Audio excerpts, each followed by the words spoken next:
কখন যাবেন ভোট দিতে? হ্যাঁ, সকালে গেলে হবে না।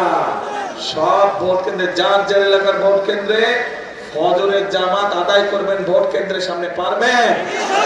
তাহাজ্জুদের সময় উঠতে হবে, এইবার পারবেন? কারণ অনেক ষড়যন্ত্র হচ্ছে এই ভোটকে।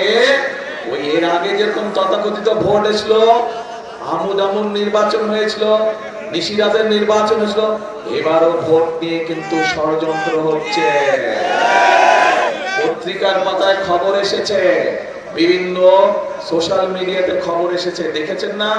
বিদেশে আমাদের যে ভাইরা আছে, যারা প্রবাসীরা আছে, তাদের জন্য যে ব্যালট পেপার পাঠানো হয়েছে, কিভাবে একটা দল সেই ব্যালট পেপারকে দখল করেছে দেখেছেন এই সংবাদ?